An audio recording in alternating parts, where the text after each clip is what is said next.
Assalamualaikum warahmatullahi wabarakatuh. Kali ini kita masuk ke bab selanjutnya, yaitu pengenalan C#. Ya. Di sini kita akan membahas apa itu C#, kemudian mengapa kita menggunakan C# dalam mata kuliah pemrograman ini, kemudian IDE akan kita bahas juga, kemudian struktur program dan sintaks dasar. Jadi fokus dari bab ini adalah pengenalan saja dulu ya. Pengenalan apa itu C#, kemudian bagaimana cara menggunakannya. Dan asumsinya mahasiswa sudah menginstal program C# yang telah diberikan. Kebetulan program yang diberikan adalah program Visual C# Express ya, tahun 2010, dan ini gratis, bisa di-download di internet ya. Tapi kalau mau menggunakan versi yang lain silahkan. Saya sendiri masih sering menggunakan yang versi 2008. Silakan saja mau pakai yang mana saja ya. Nah, kita akan bahas dulu mengenai apa sih pemrograman. Jadi ada sebuah sumber mengatakan, ini kutipan ya. Computer programming is the process of designing and building an executable computer program for accomplishing a specific computing task. Jadi pada dasarnya memprogram komputer atau microcontroller atau chip ya, itu adalah sebuah proses untuk mendesain ya, mendesain baik dalam bentuk flowchartnya, kemudian nanti dibuat dalam bentuk kode-kode program. Kode program ini yang bisa dibaca oleh manusia ya, bisa dimengerti oleh manusia. Kemudian diproses ya menjadi sebuah executable computer program. Jadi berupa bit-bit yang dipahami oleh mesin. Sebagaimana kita ketahui bahwa mesin itu ya hanya mengerti 1 dan 0 saja ya. Dan tidak mungkin manusia memprogram komputer dengan angka 1 dan 0 saja kan. Kan segitu banyak perintah, segitu banyak variabel, segitu banyak algoritma. Tidak mungkin hanya diterjemahkan dalam bentuk 0 dan 1. Sedangkan komputer hanya paham 0 dan 1. 0 itu low voltage, 1 itu high voltage. Itu yang dipahami oleh komputer. Nah, jadi intinya programming adalah yang membuat program itu, kemudian melakukan building menjadi sebuah baris-baris kode yang dipahami oleh komputer. Untuk apa? Yaitu untuk menyelesaikan tugas-tugas tertentu yang kita ingin perintahkan kepada komputer tersebut. Jadi kita manusia punya bahasa, komputer juga punya bahasa, maka bagaimana menjembatani itu dengan sebuah pemrograman. Itu intinya ya. Kalau dalam sosial berarti translator ya, penerjemah antara bahasa manusia ke bahasa mesin. Pemrograman ini ya dapat kita temukan untuk dalam web, mobile, enterprise, dan embedded. Ada berapa jenis pemrograman ya. Nah, ini kita sebelum kita mempelajari sebuah bahasa pemrograman ya kita tentukan dulu ini untuk web, untuk mobile, untuk HP ya, smartphone, enterprise atau embedded. Embedded itu untuk microcontroller. Itu semuanya memiliki spesifikasi tertentu ya. Yang kita harus menentukan dulu ini untuk apa pemrogramannya. Nah, ini saya ambil data dari tahun 2018, berarti 2 tahun yang lalu. Ini pemrograman yang paling top ya. Ini kalau kita lihat di sini ada simbol global, ini dunia, ini untuk pemrograman web. Jadi Python contohnya. Ini digunakan untuk pemrograman web, kemudian untuk enterprise dan juga untuk embedded. Ini gambar chip ya, microcontroller atau microprocessor. Java, C#. Nah, C# ini nomor 3 nih, 2 tahun yang lalu. Dia bisa digunakan untuk pemrograman web, mobile, enterprise. Nah, ini kita mata kuliah kita untuk enterprise ini ya, bukan enterprise ya, bukan untuk web, bukan untuk mobile, bukan untuk embedded, tapi untuk enterprise mata kuliah kita. Nah, ini nomor 3 yang paling favorit ya. Alasannya apa nanti kita bahas di bawah. Ada juga bahasa, ada banyak bahasa, ada PHP, PHP ya, JavaScript, Go, Scala, Ruby, HTML, terusnya ya.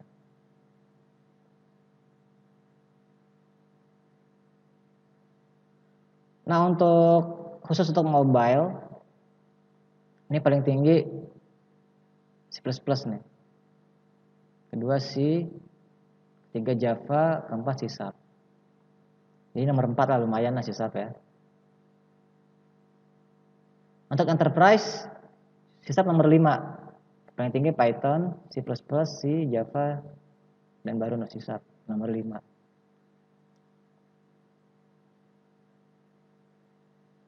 Untuk embedded, C# tidak ada ya. Tadi kan sudah dibahas di slide sebelumnya. C# memang tidak untuk embedded.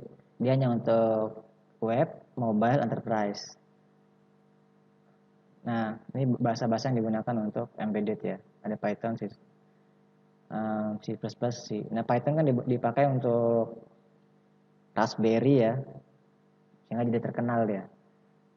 Kalau C++ dan C memang dari dulu ini sudah legendaris untuk embedded, memang selalu digunakan ya. Arduino kan menggunakan bahasa C juga ya, Arduino. Kemudian oke. VHDL ini pemrograman untuk VHDL dan Verilog yang ini pemrograman untuk FPGA ya, bukan microcontroller. Tapi mungkin di sini tidak belajar FPGA ya. Oke. Nah, apa tuh C# dan kenapa kita menggunakannya? Jadi ini saya ambil dari kutipan juga. Jadi C# ini pemrograman yang multi paradigm. Jadi bisa digunakan untuk web, untuk mobile, untuk enterprise. Kemudian dia object oriented. Mungkin bagi mahasiswa yang sudah pernah belajar pemrograman C ya, C saja bukan C++ ya, C. Itu kan dia belum object oriented programming ya, belum OOP ya. Kalau C++ itu sudah OOP. Nah, ini ada perbedaan sedikit. Bukan sedikit sih, banyak ya perbedaannya. Tapi sintaksnya hampir sama. Nah, kemudian dia dibuat sekitar tahun 2000 oleh Microsoft sekalian dengan .NET platform. Nanti kita akan bahas apa itu .NET ya. Nah, dia C# ini digunakan untuk general purpose language, yaitu untuk enterprise tadi ya, bukan untuk embedded. Nah, dia dibuat untuk mengembangkan aplikasi dalam Windows, sehingga dia memerlukan .NET framework, begitu. Jadi dia sebagaimana bahasa pemrograman yang lainnya kan tadi ada banyak ya disebutkan, ada C++, Java, ada J# dan sebagainya. Nah, perbedaannya C# itu menggunakan library kelas yang ada pada .NET framework. Sedangkan yang pemrograman tadi yang populer C++, Java memiliki library kelas yang sendiri-sendiri. Jadi dia C# menggunakan .NET framework. Apa saja yang menggunakan .NET framework? Ada beberapa ya, misalnya C#, VB.NET, J#, Perl.NET, dan C++ CLI ya. Ini kalau C++ CLI ini kita gunakan misalnya, mungkin ada yang pernah gunakan juga pada Microsoft Visual C++. Dia menggunakan C++ CLI. Kalau yang C++ yang menggunakan compiler yang lain seperti Borland, dia tidak mendukung .NET ya. seperti Borderlands C++ gitu. Kita tidak mendukung .NET. Oke. Nah, apa kelebihan .NET? .NET itu dapat digunakan secara bersama-sama oleh bahasa yang mendukung. Jadi kalau misalnya kita menggunakan C#, kemudian menggunakan VB juga, itu kita bisa menyambungkan antara kedua bahasa tersebut, mengkombinasikan kedua bahasa tersebut dalam satu framework. Begitu ya. Itu lebih mudah daripada frameworknya berbeda. Ini dari tadi kan kita bahas framework, C# ya, dan lain-lainnya, .NET. Nah, mungkin kita akan bahas juga apa sih itu framework ya. Jadi framework itu ada banyak ya. Nah, salah satunya ini .NET yang dibuat oleh Microsoft. Itu software yang menyediakan environment atau lingkungan ya untuk mendukung proses pengembangan eksekusi program di lingkungan Windows. Dia hanya mendukung Windows saja. Dikembangkan oleh Microsoft. Jadi kalau kita menggunakan .NET untuk membuat program, maka nanti hasil dari programnya itu akan dapat dijalankan di Windows. Jadi kita membuat program, kemudian kita jual program tersebut, maka program tersebut dapat diinstal di Windows. Gitu. Nah, kemudian dikembangkan Microsoft .NET ini. Nah, aplikasi .NET ini bisa aplikasi konsol, bisa aplikasi Windows Form, ASP.NET, Web Service, aplikasi berbasis Windows Services.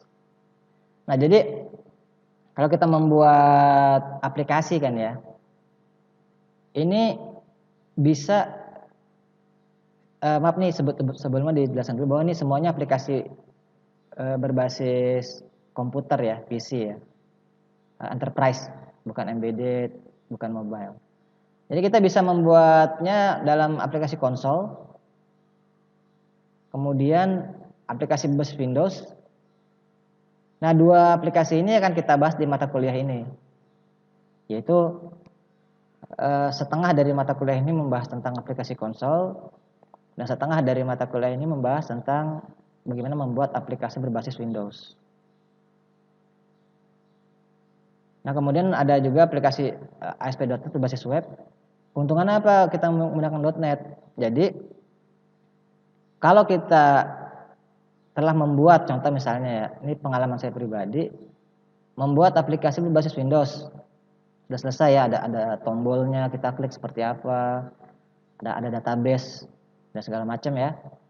Nah, ketika kita ingin menjadikan itu online berbasis web, kita sangat mudah konversinya, kodenya hampir sama. Jadi keuntungannya kita main di .NET itu seperti itu ya. Jadi saya membuat C# berbasis Windows, berarti kan diinstal di komputer ya, standalone. Nah, kemudian saya ingin menjadikan aplikasi itu web based, bisa dibuka di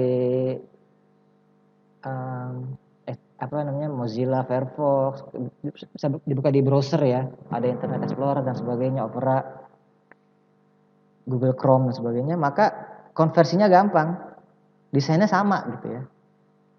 Jadi sangat mudah untuk konversinya, tidak membuat dari ulang lagi, dari awal lagi. Itu keuntungannya pakai .NET. Kemudian bisa juga .NET-nya untuk aplikasi web services XML. Nah, bisa juga untuk berbasis Windows Services. Nah, Services ini adalah aplikasi Windows yang berjalan di background ya, yang tidak terlihat oleh user tapi dia sedang running. Ini aplikasi berbasis Windows Services. Nah, yang kita bahas hanya dua saja ya di mata kuliah ini. Aplikasi konsol dan aplikasi berbasis Windows Form. Nah, jadi keuntungan dari .NET itu dengan penjelasan yang tadi dijelaskan sebelumnya, dia keuntungan yang paling pertama itu dia mudah. Jadi kalau pernah membuat Windows Form menggunakan C++ ya, menggunakan Visual C++ misalnya, apalagi kalau menggunakan program yang lain ya selain Visual C++, itu memang ya sangat susah gitu. Membuat button aja itu susah.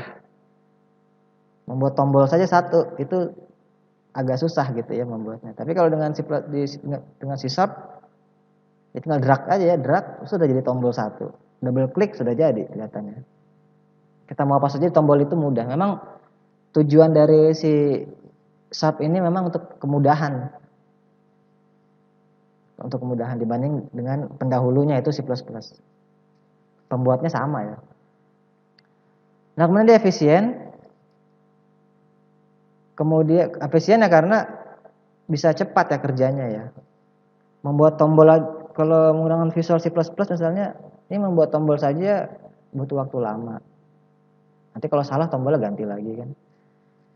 Dan konsisten.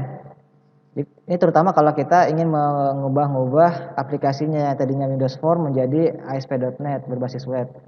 Ini tombol-tombolnya kan sama, coding-codingnya mirip ya. Jadi konsisten. Jadi kalau kita membuat suatu aplikasi dan mengkonversinya, sedangkan yang mengkonversi itu orang lain, itu lebih mudah. Karena antar aplikasinya itu sama gitu ya, mirip. Cuma beda yang satu berbasis Windows, yang satu berbasis ASP.NET. Gitu. Ini C# nih enak di situ. Nah, ujung-ujungnya adalah produktif. Jadi karena dia mudah, efisien, dan konsisten, maka dalam waktu yang sama aplikasi C# itu menghasilkan banyak aplikasi ya dalam waktu yang sama. Seorang engineer dapat menghasilkan banyak aplikasi menggunakan C# dibanding dengan menggunakan software-software yang lebih susah. Nah, oleh karena itu untuk pemrogram pemula, untuk programmer pemula sangat dianjurkan untuk memulai dari sini, dari C# ini. Nah, itulah kenapa kita menggunakan .NET ini ya. Nah, tadi kita sudah bahas banyak hal ya tentang platform sebagai macam. Platform, kemudian program dan sebagainya. Nah, ini kita bayangkan saja sebuah dunia gitu ya. Ini peta dunia, anggap aja ini dunia ya. Di dunia ini kan ada banyak pulau, benua, dan juga banyak samudra ya. Ada samudra Pasifik, Atlantik, samudra India. Dan juga laut-laut ya. Ada laut, kalau yang kita miliki ada laut Natuna Utara ya. Kan dulu namanya Laut Cina Selatan, kita ganti Laut Natuna Utara. Nah, itu ada banyak ya laut ya. Nah, kemudian kita ambil contoh satu laut saja. Misalkan kita ambil contoh di sini Laut Natuna Utara, kita crop menjadi kotak yang ada di sebelah. Ya, kotak yang ada di sebelah ini. Nah, kalau dunia ini kita anggap satu hard disk kita, katakan hard disk kita ada 500 giga ya, segini 500 giga nih, kotak yang besar ini. Maka Laut Natuna Utara ya segini, bagian dari hard disk kita, bagian dari dunia kan ini. Nah, ini kita simpan Windows di situ. Kita kan operating sistemnya pakai Windows ya.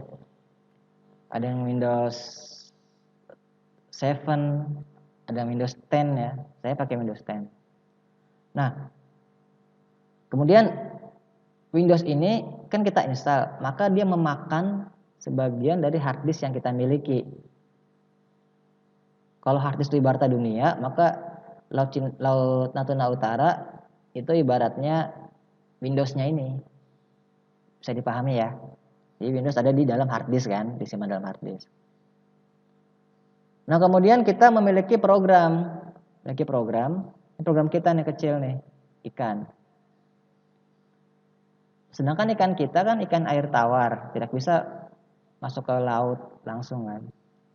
Program yang kita inginkan, maka dia harus dimasukkan ke dalam lingkungan yang mendukung program dia.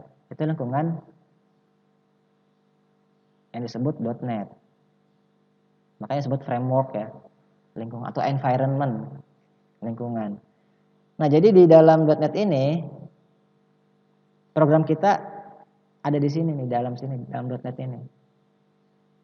Jadi program kita, ikan kita kan ikan air tawar. Walaupun di sini air laut, tetapi karena di dalamnya ini adalah air tawar, ini kedap udara ya,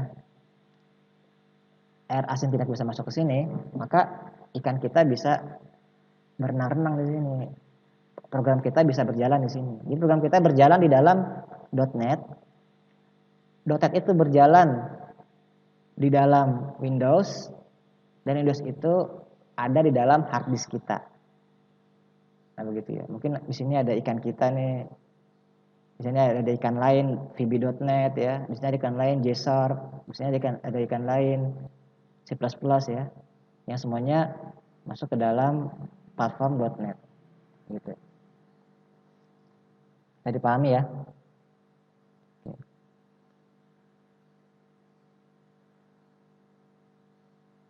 Nah ini keuntungan .NET yang tadi yang sudah dibahas. Di sini contoh ada 3 bahasa program yang kita jalankan. Ada C#, VB.NET, dan C++ CLI. Dikompilasi, kompilasi proses, kemudian menjadi MSIL, dan kemudian diproses oleh Common Language Runtime. Ini kunci dari atau intinya dari .NET ya ini ya, menjadi bit program. Nah ini satu frame .NET di sini. Ini ada 3 bahasa ya kan, bisa menjadi satu di sini. Itu enaknya kalau kita menggunakan .NET.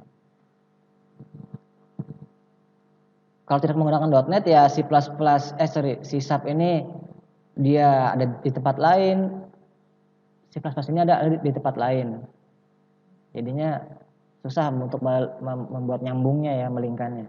Ada caranya tapi cukup rumit lah. Misalkan menggunakan warping ya, dibungkus tuh menjadi library DLL. Ya bisa seperti itu juga, tapi agak rumit caranya karena memang tidak kompatibel. Jadi kalau dalam satu .NET itu bisa kompatibel karena masih dalam satu lingkungan, satu akuarium tuh, bisa tukeran data dengan mudah kan, karena di akuarium yang sama. Gitu ya. Jadi mudah, efisien, konsisten, dan produktif. Nah sekarang C#. Nah tadi .NET itu mendukung banyak bahasa kan, satunya ada C#. Dia populer, tadi sudah dijelaskan di awal ya. Kemudian dia memiliki banyak fitur.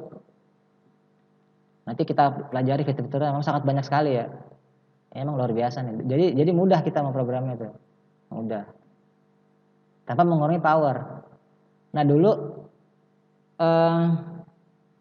mungkin ada yang sudah belajar C++ ya. Bukan pakai visual tapi dia misalkan Borlang C++ ya. Atau menggunakan kode project ya, ada yang menggunakan code project ya. Kalau di prodi lain mungkin menggunakan code project untuk C++. Dan juga kita juga mungkin ada yang pernah belajar Visual Basic nih, kan populer juga nih. C++ itu susah untuk membuat Windows Form ya, Windows Form. Jadi membuat tombol, membuat link ke database, membuat report. Kan susah tuh di C++ kan. Biasanya kan menggunakan konsol programming saja yang layar hitam itu kan. Yang sederhana untuk menghitung saja. Tapi untuk GUI-nya, untuk tampilan susah. Sedangkan Visual Basic sebaliknya. Dia mudah. Buat tombol tinggal gerak gitu. Tapi memang C++ lebih powerful dibandingkan dengan Visual Basic. Karena dia lebih dekat kepada hardware dibandingkan Visual Basic. Jadi Visual Basic untuk mengakses hardware itu berapa lapis. C++ sedikit lapisannya. Sehingga hadirlah C#. Dia bisa semudah Visual Basic dan bisa sepowerful C++. Gitu ya, in between ya, di antara keduanya. Jadi dia itu keuntungan dari si Sharp ya. Jadi dia lebih cepat programnya dan mudah. Emang tujuannya itu ya, pembuatan C#. Nah, sehingga dia fleksibel untuk berbagai aplikasi, tadi sudah disebutkan sebelumnya. Bisa ke dari Windows Phone bisa langsung konversi ke ASP.NET. Kemudian manajemen memori sudah ditangani oleh .NET sehingga kita tidak perlu pusing-pusing lagi ya. Ini terutama kalau programnya besar ya. Dan banyak perusahaan yang membutuhkan programmernya. Jadi kalau kita lihat lowongan kerja banyak yang membutuhkan ini. Ya mahasiswa saya ya ada juga yang begini ya. Jadi waktu kerja di perusahaan galangan kapal ya, di Batam banyak nih galangan kapal. Ya untuk manajemen sensornya ya menggunakan C# ya untuk memonitor. Kemudian ada juga bimbingan saya yang lain lagi itu bekerja di perusahaan manufaktur ya. Nah untuk memonitor, untuk menganalisis dan memonitor itunya salah satu alat ya, itu kemudian menggunakan C# karena mudah memang dia bisa connect ke Arduino ya kan, karena dia memiliki virtual comport. Nanti kita akan bahas juga di mata kuliah ini bagaimana koneksi itu ke hardware ya. Kemudian dia juga bisa link ke database dengan mudah. Kebetulan mahasiswa saya menggunakan SQL database-nya. Kemudian dia bisa membuat report dengan mudah ya, ditambahkan komponen lain yaitu Crystal Report. Jadi sudah ada PDF-nya langsung. Jadi link kemana saja banyak gitu kalau menggunakan C# ini. Nah jadi programmernya banyak dibutuhkan. Kemudian security-nya juga oke ya, cukup baik untuk data security. Ada banyak versi dari C#, yang versi 1.0 pertama kali ya dirilis tahun 2002. Ini framework 1.0. Kemudian berikutnya, nah yang kita pakai itu C# yang 2010 nih, Visual Studio 2010. Kita pakai Visual Studio Express yang gratisan ya. Tahun 2010 ini makin undang .NET Framework 4. Kalau yang mau terbaru ya silakan aja, ada banyak ya yang terbaru. Oke. Nah baru kita masuk ke unsur-unsur dalam kode program C#. Masuk ke teknis nih ya. Jadi library, namespace, class method, main method, statement, expression, comment. Nah kita nggak usah dihafalin, nanti juga tahu sendiri ya. Nah ini kalau kita ketik program pertama, Hello World ya. Ini disebut library ya, yaitu library nanti perpustakaan ya atau referensi. Jadi referensi-referensi yang kita gunakan dalam program yang kita buat. Ini sudah otomatis ada. Jadi kalau kita ingin menggunakan program yang lain, program tertentu, maka kita harus tambahkan lagi tambahan di sini library-nya. Nah kemudian ini namespace, di bawahnya ada kelas. Nah namespace ini hanya sebetulnya ini gunaan namespace ini adalah untuk mengorganisasikan beberapa kelas menjadi satu gitu.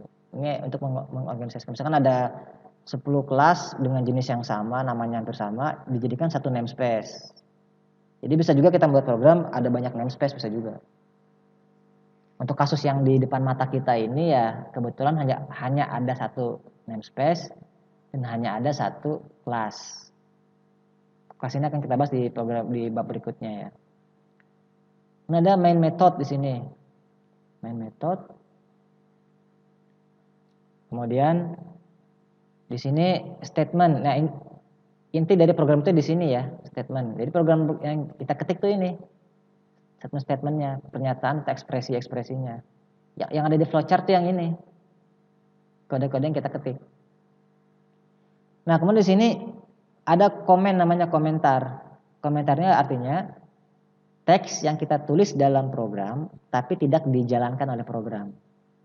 Contoh misalkan ini, menunggu enter ini kan saya ingin menuliskan ini untuk menjelaskan program ini kan. Ini console.readline. Ini adalah program untuk menunggu enter gitu. Nah untuk menulis komen atau komentar ini, itu caranya adalah menggunakan backslash ya. Slash. slash 2 kali. Nah, kemudian untuk blok program ini perhatikan di sini ada kurung kurawal ya. Ini seperti C atau C++. Kurung kurawal buka, kurung kurawal tutup. Jadi blok ini satu blok nih. Ini kurung kurawal buka, kurung kurawal tutup. Ini kan sepasang nih, buka, tutup, sepasang. Yang ini pasangannya kan ini, kan kelihatan ya. Ini pasangannya ini. Yang ini pasangannya ini. Jangan dilihat posisinya, tapi dilihat pasangannya ya. Kurung kurawal terbuka, ini pasangan kurung kurawal tertutup yang terdekat oleh dia, ya kan? Ini berarti ke sini, ini berarti ke sini. Bisa dilihat ya polanya. Ini karena pertama kali belajar pemrograman, bagi yang pertama kali ya, maka banyak hal-hal yang memang ditulis dulu gitu. Nanti penjelasannya pemahamannya akan paham sendiri. Misalkan ini kenapa string, args, kenapa main, apa itu nanti kenapa kelas ini akan dibahas berikutnya. Ini belajar bahasa pemrograman mirip dengan belajar bahasa asing ya. Banyak yang udah gunakan saja dulu gitu ya. Penjelasannya nanti. Itu banyak yang seperti itu. Kalau bagi yang pertama kali. Jadi ya karena ini pertama kali ya kita tulis saja dulu, nanti kita akan memahami seiring dengan berjalannya waktu ya. Ada berapa keyword ya yang digunakan dalam bahasa C#? Apa itu artinya keyword? Keyword atau kata kunci yaitu kata-kata yang memiliki makna dalam C#. Jadi kalau kita seperti bahasa ya, bahasa yang dipahami oleh orang Inggris kan ada I, ada you, she, it, run, itu kan bahasa-bahasa yang dipahami oleh bahasa Inggris ya, oleh orang Inggris ya. Nah, demikian pula dengan C#. Ada kata-kata, beberapa kata-kata yang dapat dipahami oleh C#. Dan oleh karena itu kita tidak bisa menggunakan kata-kata ini sembarangan. Misalkan kita membuat variabel namanya byte. Kita buat variabel namanya byte. Yang tidak boleh karena byte itu sudah dipahami oleh C# untuk hal tertentu. Ini contoh kasus kalau byte ini ya untuk bilangan ya. Untuk sebuah bilangan. Jadi kita tidak bisa membuat program, membuat variabel menggunakan keyword-keyword yang ada di sini. Karena ini sudah dipahami oleh C#. Tidak boleh digunakan untuk hal yang lain. Integer, misalkan int nih, hanya untuk bilangan bulat. Tidak bisa untuk yang lain. Ini sudah dikunci oleh C# untuk ini. Untuk bilangan bulat, integer ya. Dan yang lain seperti itu juga sama. Bisa dipahami ya. Nah, kita akan memprogram C# ini menggunakan Visual Studio. Visual C# Express ya. Ini merupakan IDE, Integrated Development Environment. IDE ini mengandung secara umum ya, IDE ini mengandung kode editor tempat kita mengetik, builder untuk mengeksekusi mengkompilasi program ya. Kemudian debugger untuk mengecek kesalahan-kesalahan yang ada di program kita. Ini IDE. Dan semuanya ini editornya, builder, debuggernya itu sudah ada di dalam Visual Studio. Dan ini kita sangat untung ya, sudah sepaket ini semua. Ini tampilan dari Visual Studio-nya. Ini contohnya yang saya ambil nih Visual Studio 2008 ini. Karena yang saya install di komputer saya itu 2008. Tapi saya baru juga menginstal yang 2010 karena untuk mata kuliah ini ya. Tapi saya lebih suka yang 2008. Ini contoh-contohnya nih ada menu bar, standar toolbar, toolbox, form designer, output windows, solution explorer. Nah, solutionnya di sini ya. Jadi ketika kita membuat program itu dalam satu solusi, namanya solution, dalam satu folder. Di dalam satu folder itu tersimpan semuanya. Jadi kalau memindahkan program, satu folder itu dipindahkan semua ya. Ini sebagai catatan juga. Kalau ingin memindahkan sebuah program yang telah kita buat, maka satu folder itu dipindahkan semua. Satu solusi itu satu solution, yang satu file saja. Karena satu file itu link kepada file-file yang ada di dalam folder tersebut. Jadi kalau linknya hilang, dia tidak bisa berjalan. Kemudian properties, ini kan kita bahas nanti pada saat membuat Windows Phone. Oke. Nah, sekarang kita masuk ke contoh program ya. Contoh program. Ini kita jalankan program Microsoft Visual Express 2010.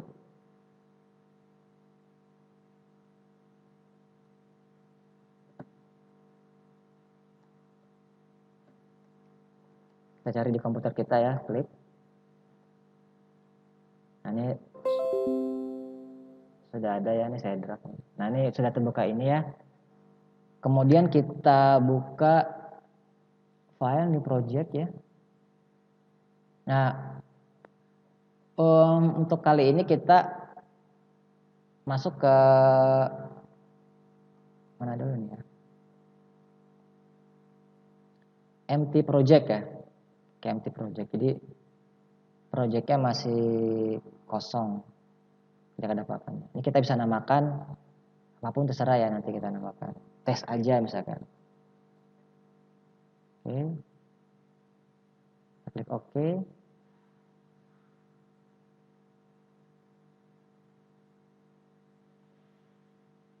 Ini kita klik di sini. Ini kan tadi kan empty project ya. Dia belum ada kelas yang kita buat. Kemudian kita bisa masukkan kelas baru.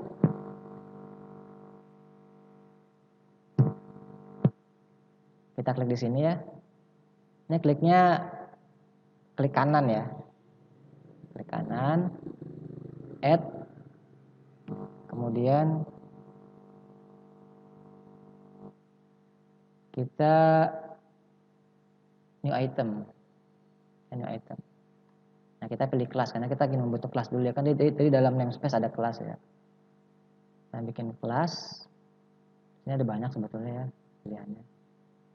Kita bikin kelas, kemudian klik namanya kelas apa nih ya? Namanya kelas, atau pakai bahasa Indonesia. Kelas. Ini tidak boleh ada spasi ya. Kalau garis bawah boleh. Ini saya tulis kelas baru. Ya. Kemudian di add sini. Oke. Nah, ini sudah ada. Nah, spesial tadi tes aja ya namanya tadi kan. Kemudian kelasnya kelas baru namanya. Ketik enter ya. Nah, ini bisa kita isi program. Nah, program pertama yang kita perlukan ya, bikin fungsi ini dulu ya. Static void main. Nah, setiap program, program bahasa apapun ya pasti yang pertama kali dicari adalah fungsi mainnya ini nih. Fungsi main. String args ya, argumen. Kemudian bikin kurawal. Nah, kalau gaya saya itu habis bikin kurawal buka, selalu bikin kurawal tutup supaya nanti nggak lupa. Baru isi program di dalamnya. Nah, program yang kita ingin buat adalah pertama pasti hello world ya. Kalau belajar program pasti pertama hello world dulu. Console dot readline sudah ada nih, readline. Klik. Nah, apa yang mau kita tulis yaitu hello.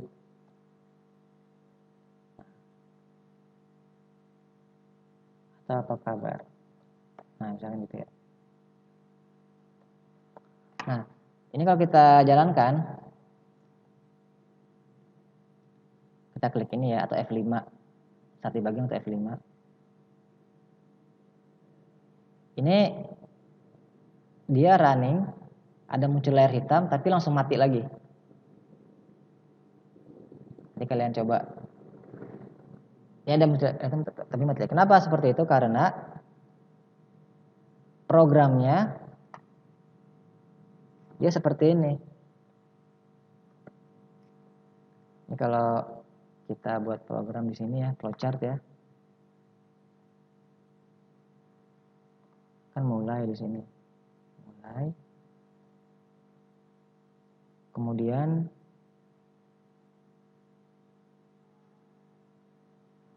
tampilkan apa kabar.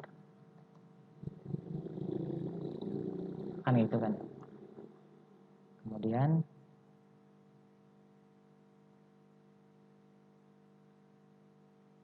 selesai. Jadi kalau sudah selesai ya layarnya mati. Nah kan dia seperti ini programnya tuh. Si panah.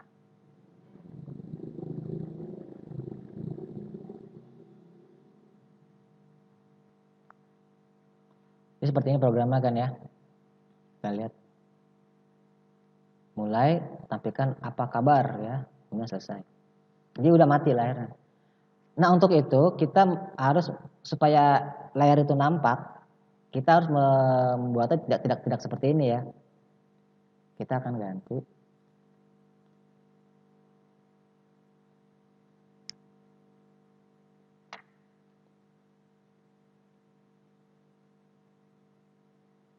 Tambah ini decision. Apa indikasinya itu? Kita menggunakan tombol enter. Apakah tombol enter ditekan? Nah, ini kita ingin ketika tombol enter belum ditekan, itu programnya belum selesai, sehingga bisa kelihatan layarnya kan. Tapi ketika tombol enter ditekan, maka programnya selesai. Jadi kalau ditekan, berarti kan yes. Kalau belum ditekan, tunggu di sini dulu.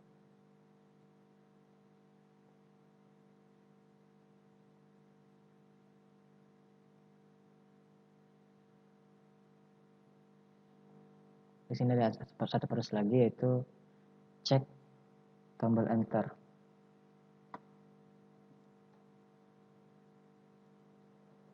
Cek tombol enter ini fungsinya nanti kita akan tambahkan di situ.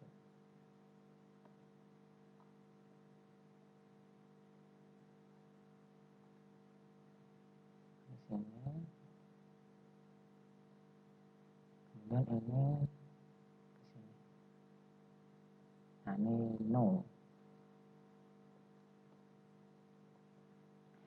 Jadi tampilkan apa kabar, cek tombol enter. Kalau enter ditekan berarti selesai. Tapi kalau belum ditekan dia kesini lagi, cek tombol enter. Belum, cek tombol enter. Oh belum lagi, cek tombol enter lagi terus, dia muter-muter sini. Sehingga programnya nggak selesai-selesai kalau belum ditekan enternya kan. Untuk itu kita tambahkan program untuk mengecek tombol enter. Kita tambahkan program readline. Ini program untuk mengecek apakah tombol enter sudah ditekan atau belum. Oke, kita jalankan. Ini akan muncul seperti ini. Apa kabar ya? Ini apa kabarnya? Programnya. Dia senantiasa mengecek enter. Kalau belum dicek, belum diketik enter ya belum selesai, belum hilang. Nah, makanya saya ketik enter nih ya. 1, 2, 3. Nah, hilangan dia. Jadi kalau saya ketik enter baru dia programnya hilang. Atau bisa juga untuk mematikan programnya, ini kita klik ini juga bisa. klik, nah itu udah hilang. Nah, ini program yang pertama. Nanti dicoba ya, dicoba di rumah.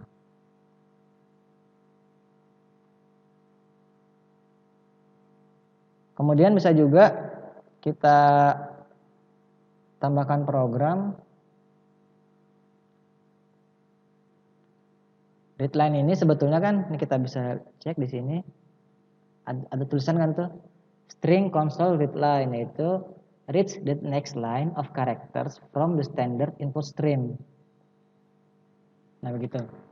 Jadi sebetulnya readline itu kode untuk saya ilustrasikan ya. Jadi readline itu ini untuk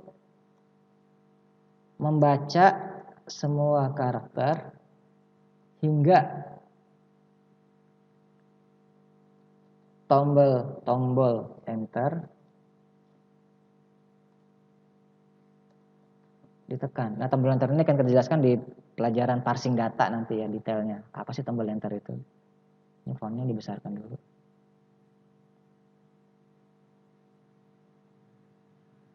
Nah, contoh misalnya, tunggu, ini tadi kan readline ini dia tipenya string ya, ada tulisan string tuh di kiri atas tuh ya, string. Jadi misalnya kita menggunakan variabel namanya string. Variabel sebetulnya dibahas di bab ketiga, tapi kita hanya pakai dua variabel dulu untuk hari ini, yaitu string dan integer ya. String ini untuk teks kalimat A, B, C itu kan huruf-huruf ya, kalimat atau huruf ya. Maka itu jadikan string. Tapi kalau integer kan bilangan bulat, berarti angka 1, 2, 3, 1000, 2000 itu bilangan ya. Kalau string bisa dikalikan nggak? Mangga dikali mangga. Nggak bisa kan ya. Tapi kalau integer 1000 kali 1000 kan bisa. Gitu ya. Nah misalkan string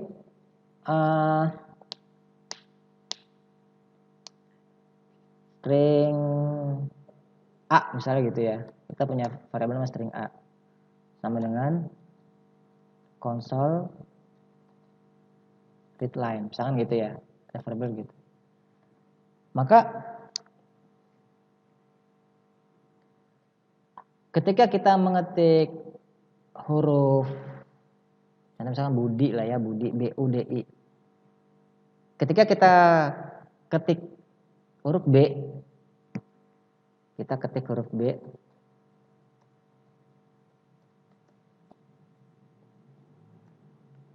maka apa yang terjadi? Itu jangan string A deh, string nama lah. Nah, maka pada saat itu variabel nama akan berisi B. Gitu. Lalu kemudian kita ketik lagi. Setelah ketik huruf B, kita ketik lagi.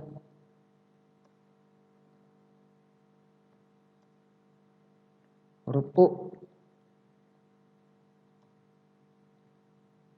Nama akan menjadi BU. Gitu ya. Kemudian kita ketik lagi huruf D. Maka nama akan menjadi BUD. BUD. Ya. Nah, kita ketik lagi.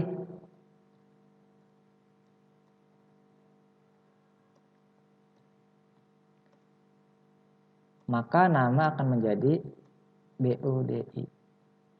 Nah, kita ketik lagi. Ketik enter pada saat ini. Maka proses selesai dan nama sama dengan Budi. Jadi dia membaca semua karakter, B dibaca, U dibaca, kita ketik D dibaca, ketik I dibaca, sampai terus dibaca terus sampai tombol enter ditekan. Ketika tombol enter ditekan, maka sudah selesai prosesnya, sehingga sekarang nama berisi Budi, gitu ya. Ini kita demokan ya, kita demokan di sini. Jadi console write line masukkan nama Anda. Nama Anda. Masukkan gitu kan. Kemudian kita string nama sama dengan console readline, kita klik aja ya. Nah kalau string, console readline. Kalau string itu mesti ada tanda petik 2 ini ya, ini ciri-ciri string ya. Kemudian, nah kan muncul ini ya, masukkan nama Anda, kemudian kita ketik nama kita, kemudian enter. Kemudian yang berikutnya yang kita inginkan adalah tampilkan nama kita kan. Kontrol kan untuk menuliskan, menampilkan ya. Apa yang mau ditampilkan yaitu selamat datang.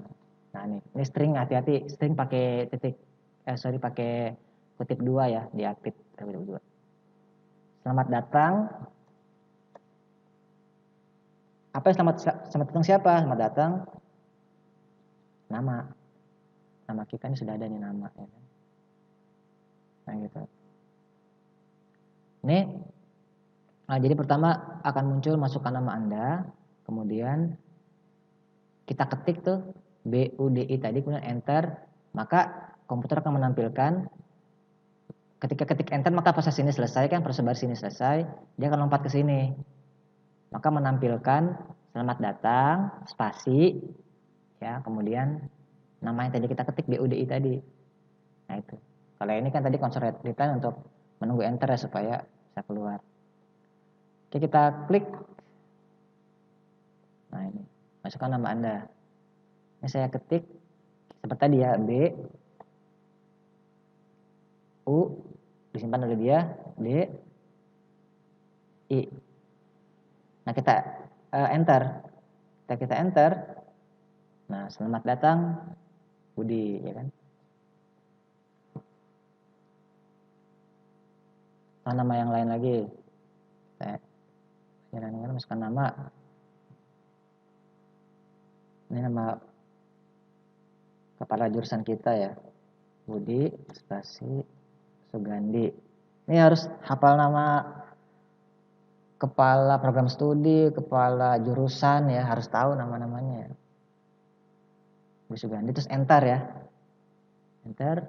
Nah, selamat datang Pak Budi Sugandi ya. Oh itu kira-kira ya, bisa dipahami ya.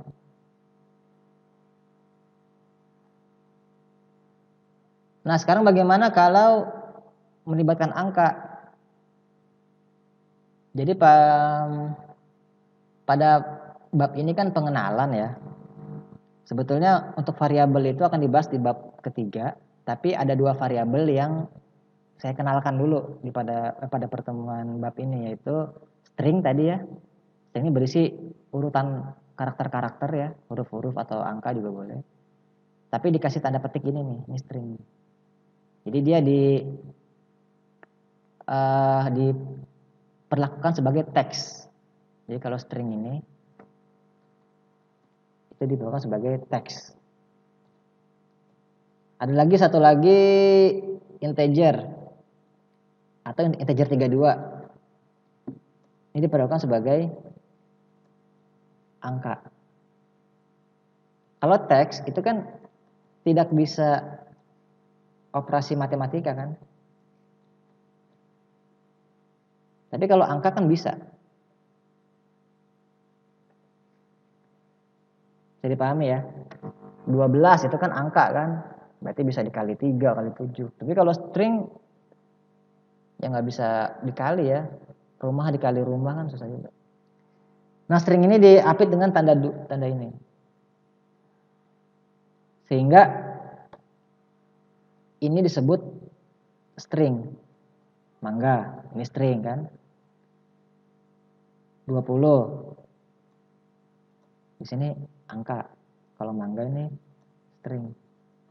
Angka kalau dalam hal ini ya integer lah. Integer 32 angka ya. Nah pertanyaan kalau begini. Ini angka atau string? Dalamnya angka tapi ada petik duanya. Ini disebut string ya. Walaupun dalamnya angka. Tapi karena dia diperlukan sebagai teks. String itu kan teks ya.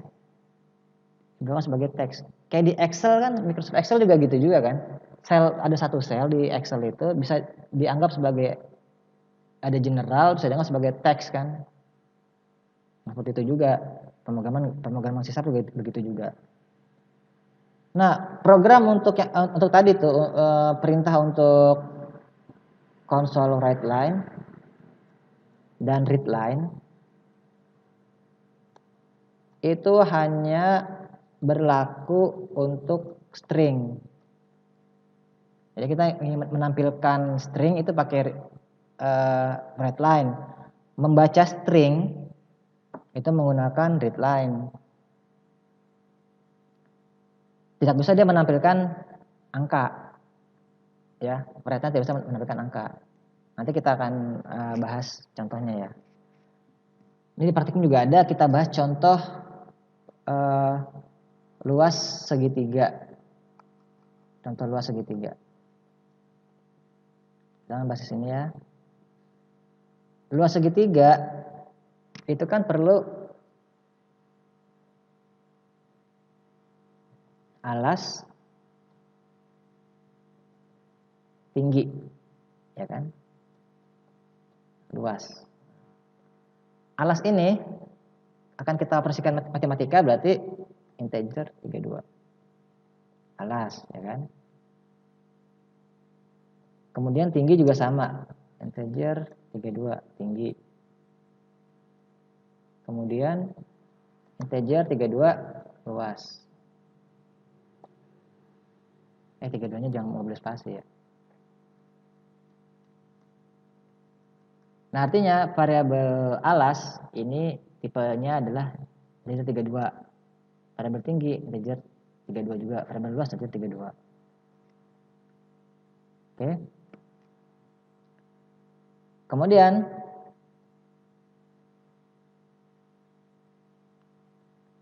kita inginnya kan kita masukkan alas dan tinggi, kemudian keluar luas kan gitu kan. Namanya juga program mencari luas segitiga kan.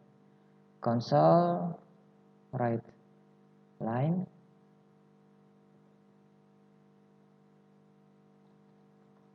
program tanda petik jangan lupa ya kan, string kan ya kan. Program menghitung luas segitiga. Nah, jangan lupa ada garis-garisnya biar indah ya.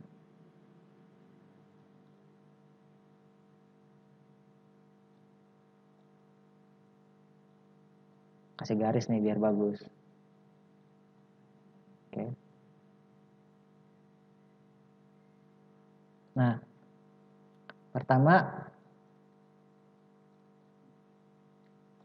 masukkan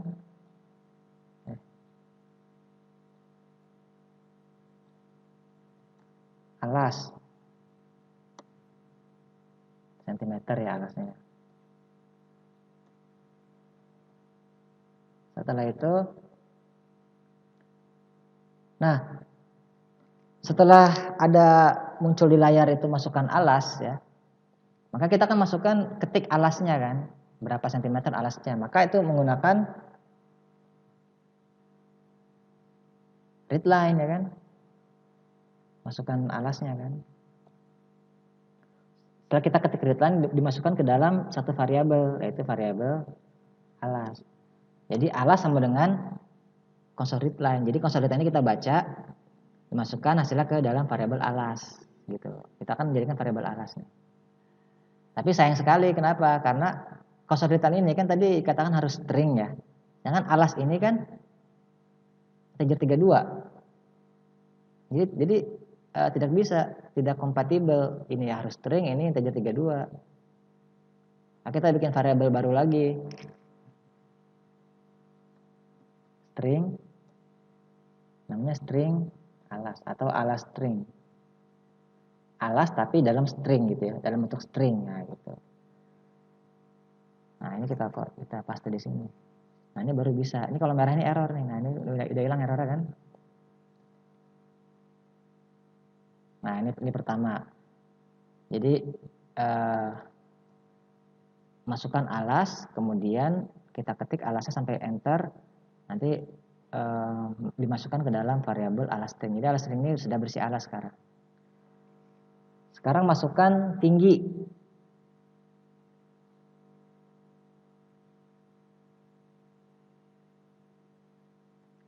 Masukkan tinggi.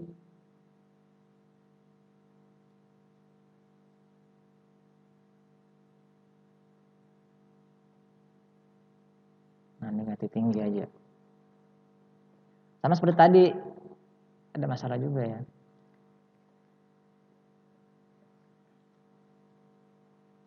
String, tinggi, string ya. Tinggi tapi dalam bentuk string gitu ya. Nah, jadi masukkan alas, masukkan tinggi. Tinggal sekarang luas. Luas sama dengan alas kali tinggi. Nah, kalau perkalian dalam bahasa pemrograman bintang ya. Nah, selesai tulis dengan alas kali tinggi kan. Tapi ada masalah lagi. Kenapa masalahnya? Kita kan belum tahu alas berapa, belum tahu tinggi berapa. Yang kita sudah tahu kan alas string sama tinggi string kan. Kalau alas dan tinggi kita nggak tahu. Atau ini diganti aja deh, alas integer deh. Alas integer, sini juga alas integer. Tinggi integer. Nah, luas itu kan berarti alas integer kan, dalam dikali tinggi integer dibagi 2. Kalau bagi seperti ini tandanya. Nah, jadi luas alas integernya kita belum tahu. Tinggi integer pun kita belum tahu. Yang kita tahu kan alas string dan tinggi string. Nah, makanya kita konversi dulu sebelumnya. Caranya pakai parsing ya, parse. Alas integer sama dengan kita ingin convert ke integer 32,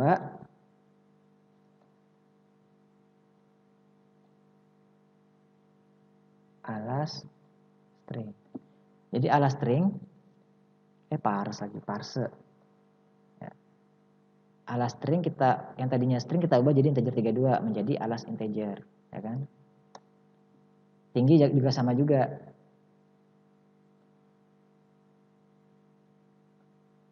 Tinggi. Ini ganti tinggi.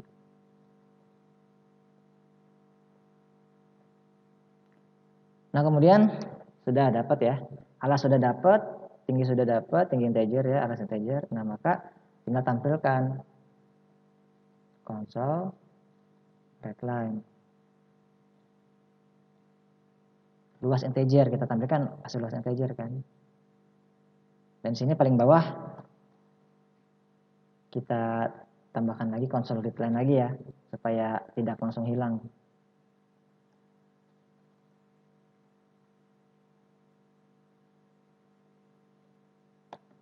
Nah, tapi sini ada masalah juga sebenarnya. Coba kita lihat ya. Masukkan alas 4, enter. Yang tinggi 1, 0, enter. Nah, ini 20. Luasnya 20. Tapi tidak kelihatan ini. Kita tambahkan saja. Luas segitiga adalah, nah,